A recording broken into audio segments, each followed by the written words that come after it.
UGC नियम लाए हैं, मोदी जी कुछ सोच समझ के लेके आए होंगे, इसके पीछे कुछ कारण होगा, लेके आए हैं। वही निष्कांत दुबे कह रहे हैं कि भाई नहीं, किसी के साथ अन्याय नहीं होगा। मोदी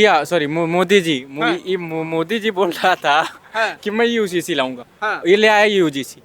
एक बात बताओ मुझे, कब तक काले कानून का घोड़ा सवर्णों पे चलाओगे और यूजीसी लाकर को घोड़ा बनाओगे? यूजीसी से भी हमें बहुत ज्यादा कोई दिक्कत नहीं है। जो इसका ये नई गाइडलाइन है, जो उसकी नियम है, इससे मुझे दिक्कत है कि अगर मान लो हम जनरल कैटेगरी से आते हैं, हमें ओबीसी एससी एसटी समाज का बच्चा भनवा ठकुरवा बनीवा ललवा कहता है, उसको आईपीसी एक्ट उसके ऊपर लगेगा और लो 2-4 घंटे में बाहर। हम अगर उसको जाति सूचक बोल देते हैं या उसको गाली दे देते हैं तो हम 10 साल जेल काटेंगे। सवर्ण समाज के बच्चों को हत्या करने के लिए मजबूर किया जाता है। हाँ, अच्छा एक बात बताओ, अगर आपके मान लो किसी को भी ले लो, उसके ऊपर यूजीसी के तहत उसको 10 साल जेल में रखा जाए, इससे बढ़िया वो 302 नहीं करेगा, 302 करके जाएगा, फिर 2-3 साल में वापस आ जाएगा। लेकिन यूजीसी के जो नए नियम है वो तो समानता के लिए आए कि किसी से भेदभाव ना हो, जाति भेदभाव ना हो। समानता की बात करो आप, समानता का नियम है वो। संविधान में 6 मौलिक अधिकार हैं, हनन होगा उसका नहीं होगा। समानता संविधान ने समानता का अधिकार। निष्कांत दुबे धर्मेंद्र प्रधान यही कह रहे कि आर्टिकल 14 आर्टिकल 15 के समर्थन में बनाया गया, अन्याय नहीं होगा इस कानून के। अन्याय जब नहीं होगा, अन्याय नहीं होगा मतलब सवर्ण समाज के बच्चों को अगर कोई गाली देगा तो फिर उसकी भावना है। अगर सवर्ण समाज का बच्चा उसको गाली दे दिया तो उसकी भावना नहीं है, कैसे अन्याय नहीं होगा? ये सब एकदम राजनीतिक रोटियां सेक रहे हैं, ठीक है, अपनी कुर्सी बचाने के चक्कर में। इनकी कुर्सी भी जाएगी, ये भी जाएंगे। लेकिन देखिए यूजीसी के नियम को लेकर चंद्रशेखर रावल का भी बयान आया, वो ये कह रहे हैं कि भाई अगर उसको छुआ तो हम पूरा भारत हिला के रख देंगे। वो तो खुद चले आते हैं, लफंडरों को लेकर चले आते हैं। चंद्रशेखर रावल की मैं बात नहीं कर रहा हूँ, वो एक लफंडर टाइप का इंसान है।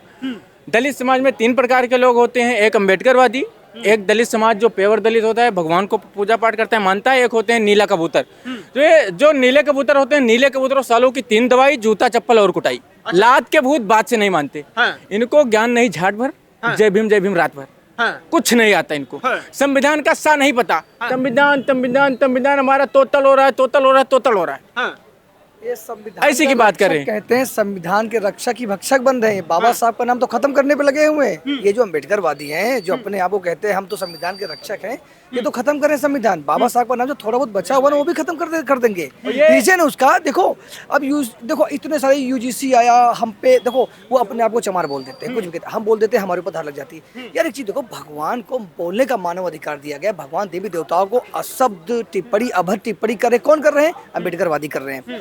इनको बोलने का मानव अधिकार, अगर हम थोड़ा सा बोल दे तो हमारे लिए कानून, इनके लिए कानून नहीं है। बोलना क्यों है आपको? हम तो बोलते ही नहीं, हम बोले कहाँ कभी। हम स्वर्ण समाज, हम भाई आयुष्मान शुक्ला नाम है, ब्राह्मण हूँ मैं। आज तक मैंने सबका सम्मान किया, किसी महापुरुष को गाली नहीं दी। लेकिन आए दिन मैं सोशल मीडिया पे देखता हूँ हमारे लिए गलत बोला जाता है। ब्राह्मणवाद, मनुवाद, गंदी अभद्र भाषा, कहते हैं कि तुम मंदिरों से भिखारी हो। इतने मतलब हम भी तो आहत हो रहे हैं। इसका जिम्मेदार कौन है भाई?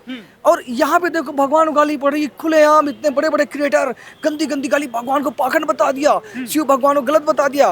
कहते हैं लिंग पूजन योनि पूजत मलमूत्र, हमको कह रहे हैं लिंग पूजन योनि पूजत, ऐसे अम्बेडकरवादी आरोप लगा रहे हैं। अरे हम कहाँ तक सहेंगे भाई? हम तो पीड़ित आदमी हैं, हम किसको बोले जाके? आज आप 70 साल से पीड़ित हो गए, उनको 5000 सालों से पीड़ित किया जा रहा है, उनके साथ अत्याचार हो रहा है। खुद कहते हैं हम तो कोरेगांव का सूरवीर, कोरेगांव के योद्धा हैं हम। वो तो कहते हैं कि सबसे टॉप लेवल पे हम आते हैं, हम हमारे तो लाठी में तलवार में दम है। कैसे पीड़ित हो गए भाई? अब मतलब क्या 70 साल बाद ही क्या इनको हगने मूदने का अधिकार मिला है? क्या पहले अधिकार नहीं था? भैया हमारे यहाँ 60 बीघे जमीन है, ब्राह्मण परिवार से हम 10 दलित परिवारों को हमने जमीन दे रखी, 5 बीघे 10 बीघे 7 बीघे। अगर स्वर्ण समाज से आह्वान कर दे कि भाई साहब ये ऐसे काम कर रहे हैं तो हम जमीन जायजा उनको न दे खेती के लिए। भाई कुएं से पानी नहीं पीने देते थे ब्राह्मण, जिंदा कैसे थे वो? हमारा कहना इतना भाई। एक मिनट मेरी बात सुन लो। ये जब नारा लगाते हैं कि ब्राह्मण बनिया भारत छोड़ो, हमारी भावना आहत नहीं होती?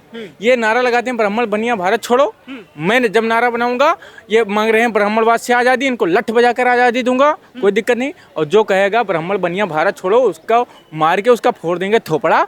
और जो मांगेगा ब्राह्मणवाद से आज़ादी, उसकी देखो मैं एक बात बता दूं आपको, देखो मैं सच में ज्यादा पीड़ित हूँ, मैं सच में पीड़ित हूँ। अच्छा। मैं इतना आहत हूँ इस चीज से कि मैं लगातार देख रहा हूँ जो हमारे साथ हो रहा है, सनातनियों के साथ हो रहा है, जो हमारे धर्म के साथ हो रहा है, हम बहुत पीड़ित हैं। हमारी कौन सुने, कोई सुने, किससे कहे भाई, आपके जेल से माध्यम से बोल रहा हूँ, हम बहुत पीड़ित हैं। लोग हमें गाली दे रहे हैं, योनि पूजन, लिंग पूजन, किससे कहें बताओ।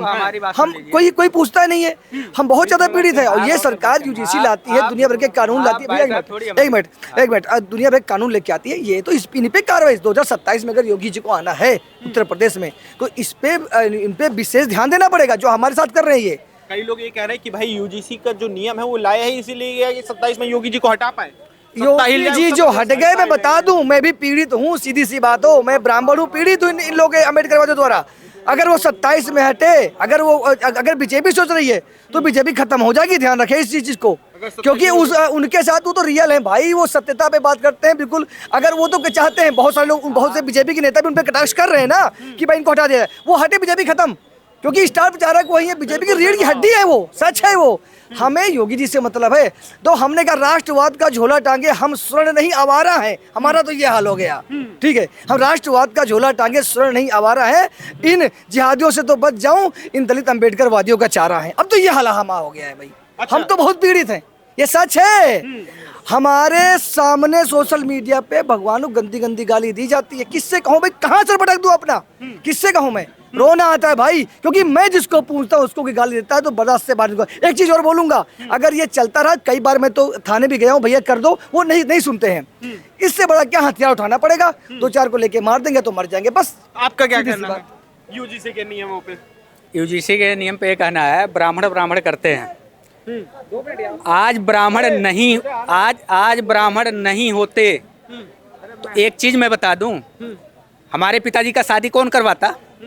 जाके वहाँ मस्जिद में या तो अल्लाह करके पढ़ता, या तो जाके कोर्ट मैरिज करता। उसका सर्टिफिकेट कौन देता? जो हमारा सनातन का चला आ रहा है, परंपरा चला आ रहा है, उसको तो निभाने के लिए उसको किसको हमें बुलाना पड़ेगा? एक ब्राह्मण को ही तो बुलाना पड़ेगा। 27 पुजाना तो ब्राह्मण को बुलाना पड़ेगा, या हमें श्री भागवत कराना तो ब्राह्मण को बुलाना पड़ेगा। तो हम क्यों ब्राह्मण को दोषी ठहराऊं? क्यों ब्राह्मण के प्रति गलत बोलूं?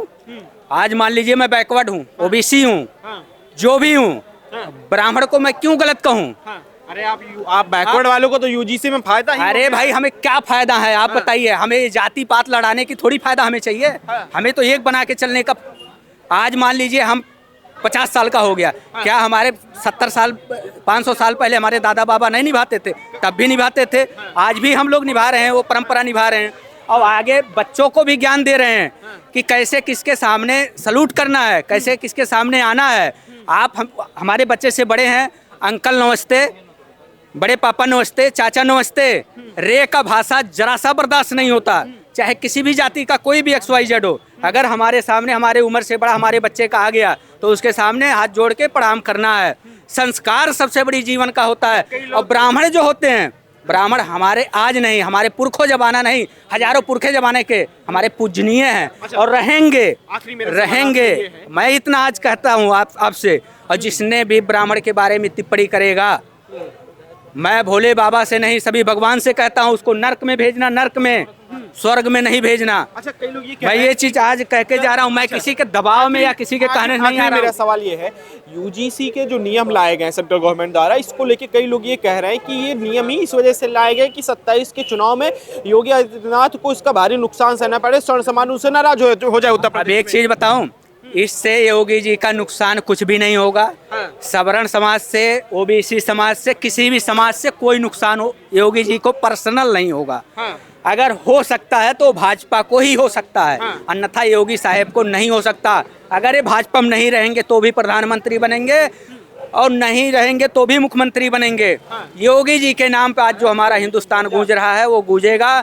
और जितना भी 140 करोड़ की आबादी है ना, 140 में मान के चलिए कि 110 करोड़ योगी जी के नाम पे ही ठप्पा लगाएगी। इसको आप नोट कर लीजिए। तो मोदी जी करवा रहे हैं। योगी जी जैसा नेता आज तक भारत में पैदा नहीं हुआ, और ऐसा ही नेता चाहिए। मोदी जी तो नेहरू के रास्ते पे चल रहे हैं, ये स्वीकार कर लिया है उन्होंने, क्योंकि जो प्रयोजन से ये हिंदुत्व के नाम पे अपने प्रधानमंत्री की कुर्सी पाए हैं, और वहाँ पे गुजरात में करके प्रधानमंत्री बने, सेम ये कांग्रेस की विचारधारा सेकुलरिज्म के तहत चलने लग गए। या तो आप उसको स्वीकार नहीं करते कि मैं हिंदुत्व के तुम्हारे चक्कर में शिवसेना को आज हम गद्दार पार्टी कहते हैं, जिसकी नींव को रखा था बाला साहब ठाकरे जी ने। अब आज उनके आपने बजरंग दल को खत्म करने का काम किया है भारत में, क्योंकि आप हिंदुत्व के नाम पे खुद राजनीति करना चालू कर दिए। आप विश्व हिंदू परिषद को साइड में बिठा दिया, आपने टी राजा सिंह को साइड कर दिया जो हिंदुत्व की विचारधारा के थे, आपने उनको कुत्तों को नोचने के लिए छोड़ दिया, नुपुर शर्मा को जो कि हिंदुत्व विचारधारा की थी। आपने अब प्रेजेंट में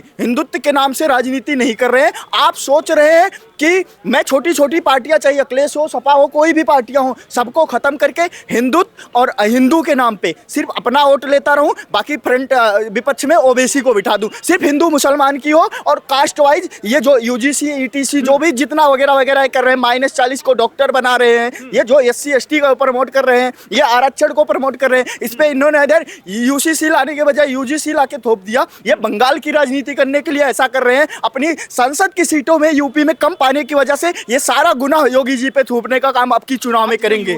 ये आपको समझने की समर्थन में प्रोटेस्ट निकाला जा रहा है, उसमें एक जो पत्रकार थी, ब्राह्मण पत्रकार थी, उनके ऊपर जिस तरह से वहां पे अटैक किया गया, उसको लेके एक नैरेटिव बनाया जा रहा है भाई सोशल मीडिया पे कि उन्होंने पहले लड़ाई करना शुरू किया। क्या सोचते हैं इन सब चीजों का? योगी मोदी जी तो कहते थे कि हिंदू एक रहोगे तो नेक रहोगे, अब वही मोदी जी एक ऐसी पॉलिसी लेके आए जिससे SC ST OBC विशेष जनरल हो गया। भाई सारे जितने भी नेता थे, अभी कोई भी बीजेपी का नेता ये हिंदुत्व की बात करेगा, योगी जी अमित शाह जी उसको कमरे में ले जाके उसको अच्छी राजनीति सिखा दे। अभी 3 ऐसे सांसद हुए, विपक्ष का सांसद संजय सिंह मोदी पे तंज कस रहा है। कैसी सोचो, क्या थे ये, कहाँ पहुंच गए। अभी कोई महिला थी वहाँ महाराष्ट्र की, उन्होंने इनको औकात बता दी अमित शाह को संसद में खड़े होके। क्या राजनीति कर रहे हो, अपनी बेइज्जती करवा रहे हो। और बात आई जो आपने यूजीसी, ये हम हिंदू भाई कर रहे थे, एक थाली में खाने की कोशिश कर रहे हो, उस थाली को खींचने का काम आप कर रहे हैं। आप सोच रहे हैं कि हम भेदभाव पैदा कर लें,